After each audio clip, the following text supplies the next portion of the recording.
அனைவருக்கும் வணக்கம். இந்த நிகழ்வின் மூலமாக உங்கள் அனைவரையும் சந்திப்பதில் மிக்க மகிழ்ச்சி அடைகிறேன். மாணவ செல்வங்களே, இன்று நாம் கலந்துரையாட இருப்பது வேதிவினையின் வகைகள், the types of chemical reactions. As you know from your early studies that chemical reactions are the combination of new bonds, that is formation of new bonds or breaking up of old bonds. அதாவது ஒரு வேதிவினை என்பது ஏற்கனவே இருந்த பிணைப்புகள் சிதைவதாலோ அல்லது புதிய பிணைப்புகள் உருவாவதாலோ ஏற்படும் நிகழ்ச்சி. இந்த நிகழ்வானது ஒரு எக்ஸ்டர்னல் ஃபோர்ஸ், அதாவது ஒரு ஆற்றலின் வழியாகவோ அல்லது உந்துதல் மூலமாகவோ நடைபெறலாம். That is, the chemical reactions may occur spontaneously or through external force or energy.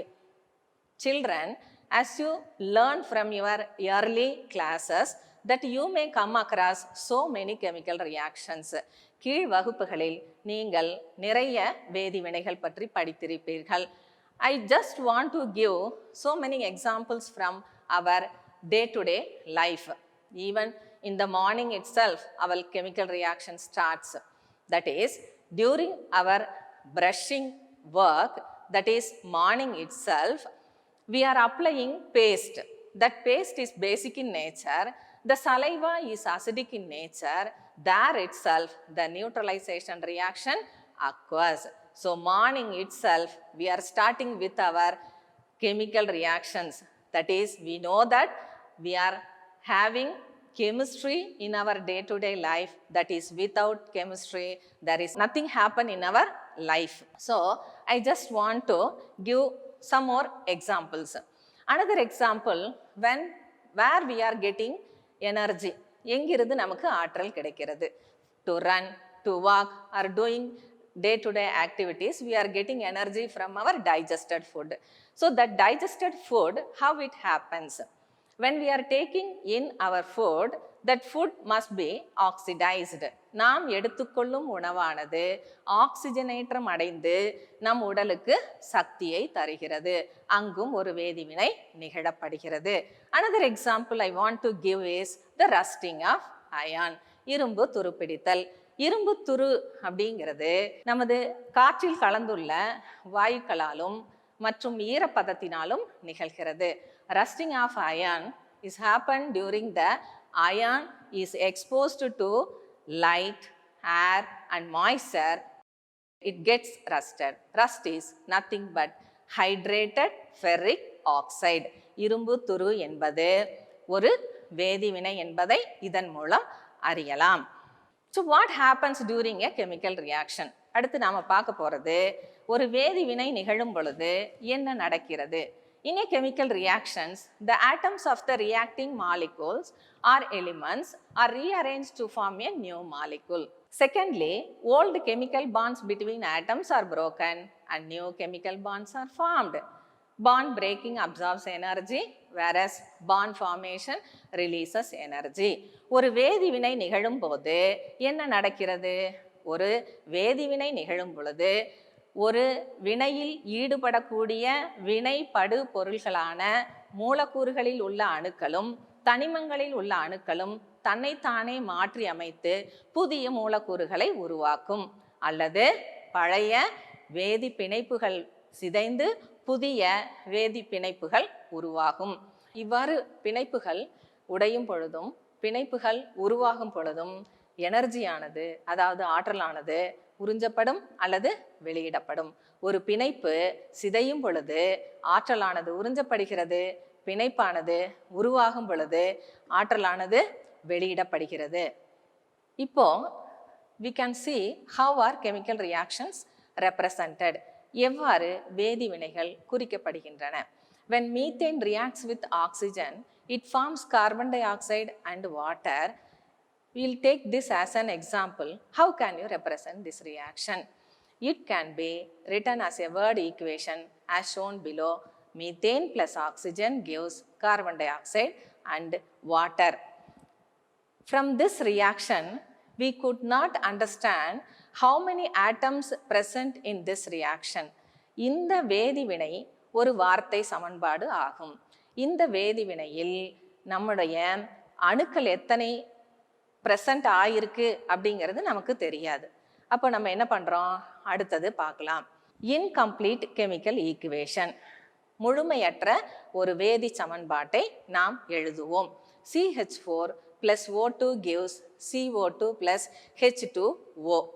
இதிலிருந்து மூலக்கூறுகள் எது இந்த வினையில் பங்கு பெறுகின்றன என்பதை குறிக்கின்றது. அதாவது வினைபடு பொருள்கள், the reactants present in the left side, வினை விளை பொருள்கள் present in the right side. We are representing with an gives symbol in between reactants and the products. From this equation we understand how many atoms are present in that reaction, but we could not understand the equivalence of the atoms. அதாவது பொருட்மை அழியா விதியின்படி வினையில் பங்கு பெறக்கூடிய வினைபடு பொருள்களின் அணுக்களின் எண்ணிக்கையும் வினை விளை பொருள்களின் அணுக்களின் எண்ணிக்கையும் சமமாக இருக்க வேண்டும். So we have to write the balanced chemical equation. Here you can see CH4 plus 2O2 gives CO2 plus 2H2O. இது ஒரு சமன்படுத்தப்பட்ட சமன்பாடு. From your early classes, you have learned how to write the balanced equation. You have to put the numbers before the molecules. அந்த atoms எத்தனை present ஆயிருக்கு அப்படிங்கிறத குறிப்பதற்கான எண்களை அந்த மூலக்கூறுகளின் முன்னே பிரதியிட வேண்டும். முதலில் கார்பன் அணுக்கள் எண்ணிக்கை சமன்படுத்தப்பட வேண்டும். அடுத்தது ஹைட்ரஜன் எண்ணிக்கை, மீத்தேனில் 4 அணுக்கள் ஹைட்ரஜன் இருக்கு, அது நீர் மூலக்கூறில் 2H2 ஆக மாற்றப்பட வேண்டும். அடுத்தது ஆக்சிஜன் எண்ணிக்கை சமன்படுத்தப்பட வேண்டும். இவ்வாறு ஒரு பேலன்ஸ்டு கெமிக்கல் ஈக்குவேஷன் நாம் எழுத முடியும். அடுத்தது நாம அதனுடைய பிசிக்கல் ஸ்டேட், அதாவது இயல்பு நிலையையும் இந்த chemical equationல எழுதலாம். How to represent the physical state of the substances in this reaction? That is CH4G plus 2O2G gives CO2G plus 2H2O. எல்லா மூலக்கூறுகளும் வாயு நிலையில் இருக்கின்றன. So, a balanced chemical equation என்பதற்கான வரையறை.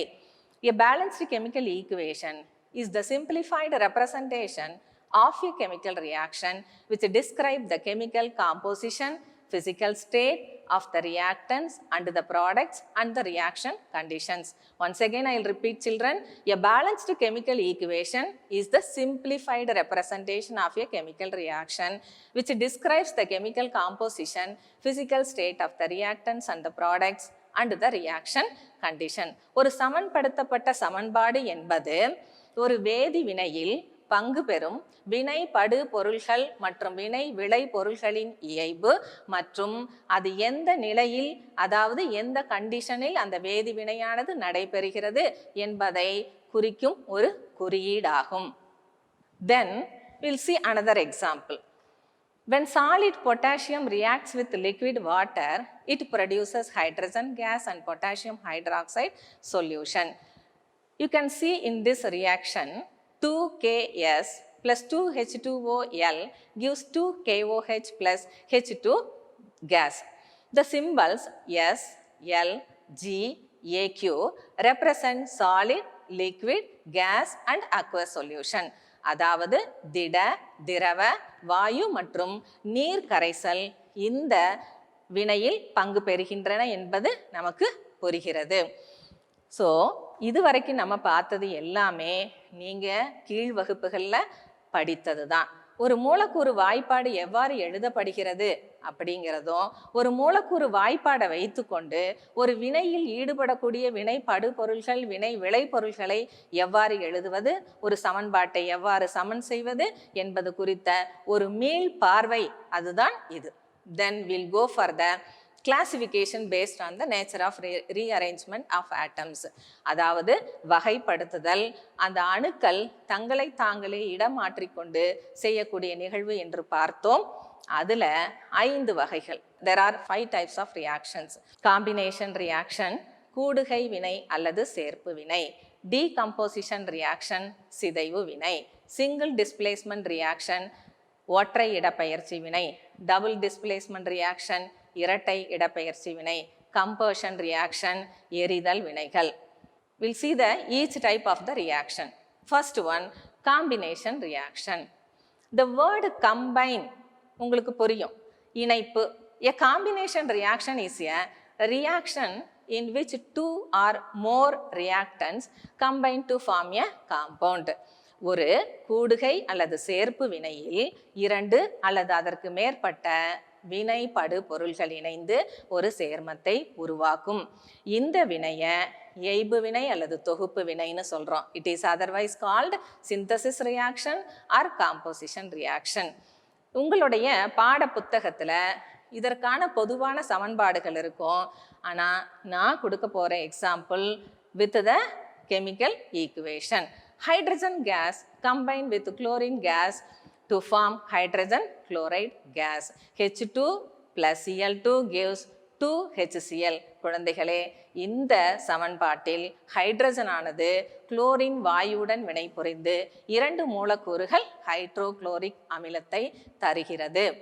அடுத்ததா நம்ம பார்க்க போறது the nature of the element, the nature of the compound. This combination reaction is classified under three categories.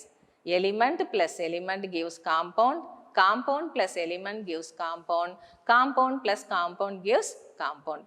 முதல் வகை தனிமமும் தனிமமும் இணைந்து ஒரு புதிய சேர்மத்தை உருவாக்குவது. இவ்வாறு நடக்கக்கூடிய இந்த எலிமெண்ட் பிளஸ் எலிமெண்ட் காம்பினேஷன் ரியாக்ஷன்ஸ்ல இரண்டு தனிமங்கள் பங்கு பெறும். அதில் ஒன்று உலோகமாகவும் மற்றொன்று அலோகமாகவும் இருக்கலாம், அல்லது இரண்டுமே அலோகமாகவும் இருக்கலாம். That is one metal react with non metal or two non metals may react to form a compound. அப்போ முதல் வகையில் தனிமமும் தனிமமும் சேர்ந்து ஒரு சேர்மத்தை கொடுக்கிறது. நாம் அதற்கு எடுத்துக்காட்டாக S+O2 gives SO2, sulfur react with oxygen giving rise to sulfur dioxide. Then we'll go for the second category. Compound plus element gives compound. ஒரு சேர்மமானது தனிமத்துடன் வினை புரிந்து ஒரு சேர்மத்தை தரும். Phosphorus trichloride react with chlorine gives rise to phosphorus pentachloride. இதுல phosphorus trichloride அப்படிங்கிறது உங்களுக்கு தெரியும், அது ஒரு சேர்மம். இது குளோரின் என்ற தனிமத்துடன் இணைந்து phosphorus pentachloride என்ற சேர்மத்தை தருகிறது. Then we'll go for the third category.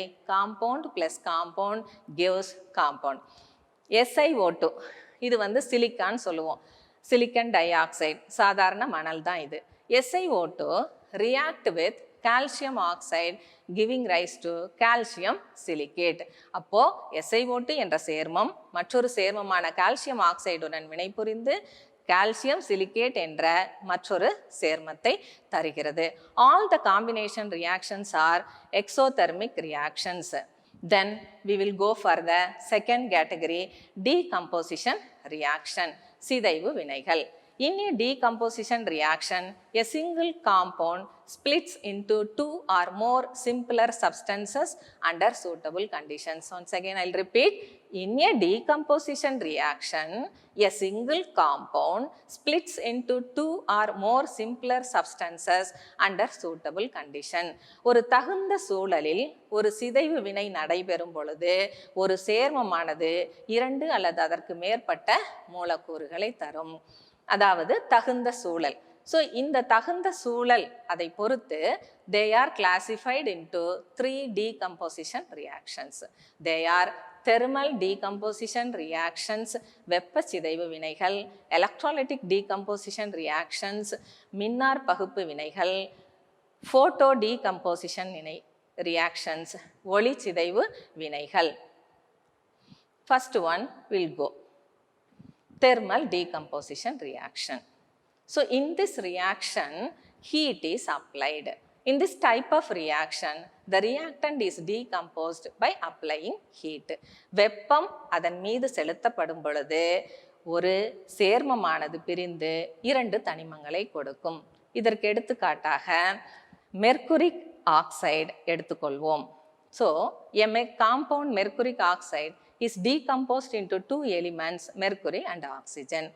This reaction is dissociated with the absorption of heat, so it is called thermolysis. இதற்கு தேவையான சமன்பாடு 2HgO gives on heating 2Hg plus O2. Similarly, we'll go for another example. When calcium carbonate is heated, it breaks down into calcium oxide and carbon dioxide. Calcium carbonate என்ற சேர்மமானது வெப்பச்சிதைவு அடைந்து calcium ஆக்சைடாகவும் carbon tie ஆக்சைடாகவும் சிதைவடையும். இங்கு நான் ஒரு தகவலை உங்களுடன் பகிர்ந்து கொள்கிறேன். நாம் சுண்ணாம்பு அடிக்கும் பொழுது, அதாவது சுவர்களுக்கு வெள்ளை பூசும் பொழுது CaOH கால்சியம் ஹைட்ராக்சைடு என்ற நீர்த்த சுண்ணாம்பையும் வெள்ளை பூசுகிறோம். அவ்வாறு வெள்ளை பூசிய பிறகு 2 நாட்கள் கழித்து இன்னும் அதனுடைய தன்மை மாதிரி பளபளன்னு தெரியும். இதற்கு காரணம் அந்த கால்சியம் ஹைட்ராக்சைடு காற்றில் உள்ள கார்பன் டை ஆக்சைடுடன் இணைந்து calcium கார்பனேட்டாக மாறுவதுதான். The next category, electrolytic decomposition reaction, மின்னார் சிதைவு வினைகள். இந்த இடத்துல மின்சாரமானது ஒரு சிதைவை ஏற்படுத்தும். The best example for this, sodium chloride decomposes into metallic sodium and chlorine gas. This process is termed as electrolysis, மின்னார் பகுப்பு என்று சொல்கிறோம். இதற்கான சமன்பாடு 2NaCl gives on electricity 2Na plus Cl2. The next category, photo decomposition reaction, ஒளிச்சிதைவு வினைகள். Light is another form of energy which facilitates some of the decomposition reactions. For example, when silver bromide is exposed to light, it breaks down into silver metal and bromine gas. குழந்தைகளே, இந்த வினையில் மஞ்சள் நிற silver bromide ஆனது ஒளியினால் சிதைவடைந்து சாம்பல் நிற silver மெட்டலை கொடுக்குது. இதற்கான சமன்பாடு 2AgBr gives on light 2Ag plus Br2. இந்த ரியாக்ஷன் லைட்டினால தூண்டப்படுறதுனால, ஒளியினால தூண்டப்படுறதுனால சிதைவடைகிறதுனால ஃபோட்டோலிசிஸ் அப்படின்னு சொல்கிறோம். இங்கும் நான் ஒரு தகவலை உங்களோடு பகிர்ந்து கொள்ள விரும்புகிறேன். நாம் வெள்ளி பொருட்கள் வாங்கும்போது, அதாவது கொலுசு மாதிரி இருக்கக்கூடிய பொருட்களை வாங்கும் பொழுது பளபளன்னு இருக்கும். கொஞ்ச நாள் கழித்து அதுவே சிறிது நிறம் மங்கிவிடும். இதற்கான காரணம் அந்த வெள்ளியானது காற்றில் இருக்கக்கூடிய சல்ஃபருடன் கலந்து சில்வர் சல்ஃபைடு என்ற ஒரு படலத்தை ஏற்படுத்தும். அதுதான் அந்த பளபளப்பான வெள்ளியானது கருத்து போகிறதுக்கு காரணம். நெக்ஸ்ட்டு இந்த கேட்டகரியில் single displacement reaction will see. In this single displacement reaction, displacement அப்படின்னா இடப்பெயர்ச்சி. நம்ம வகுப்பறையிலே பார்த்தோம்னா மாணவர்கள் ஒரு இடத்தில் நிற்காமல் உட்காந்துட்டு மாறி மாறி இடம்பெயர்ந்து போவாங்க. அதே மாதிரி in a chemical reaction between an element and a compound, when they react, one of the element of the compound reactant is replaced by the element reactant to form a new compound and an element. கொஞ்சம் புரிகிற மாதிரி சொல்லணும்னா, ஒரு தனிமமானது ஒரு சேர்மத்தோட வினை புரியும் பொழுது அந்த சேர்மத்தில் உள்ள ஒரு தனிமத்தை இடப்பெயர்ச்சி செய்யும். இப்போ நமக்கு கொடுத்துருக்கிற எடுத்துக்காட்டு பார்த்தோம்னா, zinc plus 2HCl gives zinc chloride plus H2. அதாவது துத்தநாகத்தை ஹைட்ரோகுளோரிக் அமிலத்தில் வைக்கும் பொழுது ஹைட்ரஜன் வாயு வெளிப்பட்டு துத்தநாகமானது இடப்பெயர்ச்சி செய்கிறது ஹைட்ரஜனை. அப்போது நமக்கு ஜிங்க் குளோரைடு அப்படிங்கிற சேர்மமானது உருவாக்கப்படுகிறது. அடுத்து கொடுத்துருக்கிற இடப்பெயர்ச்சி வினை, the next single displacement reaction is reaction between iron and copper sulfate. இதை நம்மளுடைய ஆய்வு கூடத்திலேயே செய்து பார்க்கலாம். படம் அதற்காக அருகில் கொடுக்கப்பட்டுள்ளது. ஒரு குடுவையில் காப்பர் சல்ஃபேட் கரைசலை எடுத்துக்கொண்டு அதில் ஒரு இரும்பு ஆணியை வைத்தோமானால் அதில் இருக்கக்கூடிய காப்பரை அந்த இரும்பில் இருக்கக்கூடிய இடப்பெயர்ச்சி செய்து இரும்பு சல்ஃபேட்டாக மாறும். அப்படி மாறும் பொழுது ப்ளூ கலரில் இருக்கிற காப்பர் சல்ஃபேட் கரைசலானது லைட் கிரீன் கலராக மாறும். The deposition of iron must be there. I will repeat the equation. Fe plus USO4 gives FeSO4 plus Cu. So by using this concept, we can write more reactions. 2NaCl plus F2 gives 2NaF plus Cl2. The next one, 2NaF plus Cl2 gives 2NaCl plus F2. மேலே குறிப்பிட்ட இந்த இரண்டு வினைகளில் முதல் வினை நடைபெறும். The first reaction will occur, but இரண்டாவது வினை நிகழாது. Second reaction will not occur. இதை தெரிந்து கொள்வதற்கு நாம் ரியாக்டிவிட்டி சீரீஸ், அதாவது வினையினுடைய தன்மையை பொறுத்து வினைபடு பொருள்கள் எவ்வாறு வேகமாக நடைபெறுமா இல்லையா அப்படிங்கிறதுக்காக ஆக்டிவிட்டி சீரீஸ் அப்படின்னு உங்கள் புத்தகத்தில் ஒரு லிஸ்ட் கொடுத்துருக்காங்க. More active elements readily displace less active elements from their equation. அந்த சமன்பாட்டில் குளோரின் ஃப்ளோரின் இரண்டு ஹேலஜன் வாயுக்களை நம்ம பார்க்குறோம். அதில் ஃப்ளூரின் ஆனது அதிக வினைத்திறன் கொண்டது, அதனால் குளோரினை இடப்பெயர்ச்சி செய்யும். ரெண்டாவது சமன்பாட்டில் இருக்கிற குளோரின் இடப்பெயர்ச்சி செய்யாது. இப்போ அந்த நம்ம லிஸ்ட்டில் போய் பார்த்தோன்னா potassium, sodium, lithium, calcium, magnesium, aluminium, zinc, iron, lead, hydrogen, copper, silver, gold, platinum ஒரு வரிசை கொடுத்துருக்காங்க. இந்த வரிசையில் ஹைட்ரஜன் மட்டும் ஒரு அலோகம், நான் மெட்டல், மற்ற எல்லாமே மெட்டல்ஸு. நமக்கு இந்த வரிசையில் கடைசியில் கோல்டும் பிளாட்டினமும் கொடுத்துருக்காங்க. குழந்தைகளே, உங்களுக்கு தெரியும் தங்கமும் பிளாட்டினமும் எந்த தனிமங்களுடையும் வினை புரிந்து வேறொரு சேர்மத்தை தராது. ஆனால் தங்க நகை செய்கிறப்ப பார்த்தீங்கன்னா கோல்டு காப்பரோட இணைந்து ஒரு சேர்மத்தை தருகிறது. அந்த சேர்மமானது சூடுபடுத்தப்பட்டு அல்லது உருக்கப்பட்டு மாற்றி அமைக்கப்படுகிறது. அப்படி மாற்றி அமைக்கப்படும் பொழுது அதில் கலந்துள்ள தங்கத்தின் அளவை குறிப்பதற்கு தான் 916 அப்படிங்கிற குறியீடை குறிக்கிறோம். அதாவது ஒரு ஆபரண தங்கத்தினுடைய சதவீதம் பார்த்தீங்கன்னா 91.6 அப்படிங்கிறது தான் அதை குறிக்கிறோம். இப்போ ஒரு வேதி வினையை பற்றி ஒரு கேள்வி புத்தகத்தில் கொடுத்துருக்காங்க. When zinc and silver react with hydrochloric acid, which displace hydrogen from that hydrochloric acid, whether it is silver or zinc. From this set of series, you can understand that zinc replaces hydrogen than silver. Then we are going to see the next one, double displacement reactions. இரட்டை இடப்பெயர்ச்சி வினைகள். When two compounds react, if their ions are interchanged, then the reaction is called double displacement reaction. இந்த double displacement இரட்டை இடப்பெயர்ச்சி வினை அயனிகளுக்கு இடையே நடைபெறுவதால் இந்த வினையை மெட்டாதீசிஸ் ரியாக்ஷன் அப்படின்னு சொல்கிறோம். மெட்டாதீசிஸ் வினை என்று சொல்கிறோம். இதில் ரெண்டு கேட்டகரி இருக்குது. ஒன்று பிரிசிபிடேஷன் ரியாக்ஷன்ஸ் அல்லது வீழ்படிவாதல், நியூட்ரலைசேஷன் ரியாக்ஷன்ஸ் அதாவது நடுநிலையாக்கல் வினைகள்.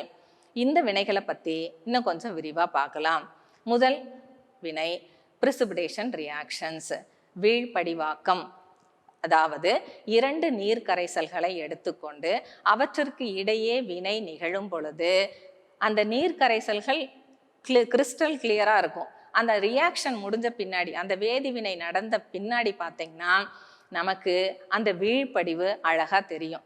அதுக்கு உங்களுக்கு கொடுத்துருக்கிற உதாரணம் பார்த்தீங்கன்னா லெட் நைட்ரேட் ஆனது பொட்டாசியம் அயோடைடுடன் புரிகின்ற வினை.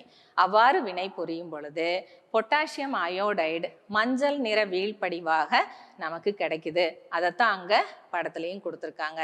when aqueous solution of two compounds are mixed, if they react to form an insoluble compound and a soluble compound, then it is called precipitation. precipitation அப்படின்னா வீழ்படிவு அப்படின்னு அர்த்தம். we'll go for the next one. Neutralization reaction, நடுநிலையாக்கல் வினைகள். ஏற்கனவே பாட ஆரம்பத்திலே நான் சொன்னேன், neutralization reaction occurs in our mouth itself by using the paste and the saliva which is acidic in nature react to form the neutralization reaction. So neutralization reactions are reactions between an acid and a base that forms salt and water. ஒரு அமிலமும் ஒரு காரமும் இணைந்து ஒரு உப்பையும் நீர் மூலக்கூறையும் தருவது தான் நடுநிலையாக்கல் வினைகள். For this, the best example, the typical example is reaction between a strong acid hydrochloric acid and a strong base sodium hydroxide. You can see the equation. NaOH plus HCl gives NaCl plus H2O. அதாவது ஒரு வலிமை மிகுந்த அமிலமான hydrochloric அமிலமும் வலிமை மிகுந்த காரமான sodium ஹைட்ராக்சைடும் வினைபுரிந்து நாம் தினந்தோறும் எடுத்துக்கொள்ளக்கூடிய சாதாரண உப்பான சோடியம் குளோரைடையும் நீர் மூலக்கூறையும் தருகிறது. அடுத்து நம்ம பார்க்கறது the reaction between nitric acid and ammonium hydroxide. This is another example for neutralization reaction. HNO3 plus NH4OH gives NH4NO3 plus H2O. Ammonium nitrate என்ற உப்பையும் நீர் மூலக்கூறையும் தருகிறது. இப்போ இந்த வகைப்படுத்தல்ல combustion reactions, the last topic, எரிதல் வினைகள். இப்போ இந்த எரிதல் வினைகள், எரிதல் அப்படின்னாலே நமக்கு தெரியும் ஆக்சிஜன் இல்லாமல் எரிதல் நடைபெறாது. So a combustion reaction is one in which the reactant rapidly combines with oxygen, that is fastly combines with oxygen to form one or more oxides and energy. The typical example is what we are using at our home, the LPG gas, liquefied petroleum gas. நீர்மமாக்கப்பட்ட பெட்ரோலிய வாயு நாம் வீட்டில் பயன்படுத்தக்கூடிய சிலிண்டரில் இருக்கக்கூடிய வாயுக்கள். இப்போ சிலிண்டரில் இருக்கக்கூடிய வாயுக்கள் என்னன்னு பார்த்தோம்னா ப்ரப்பேன், பியூட்டேன், ப்ரப்பலின் போன்ற வாயுக்கள் இருக்குது.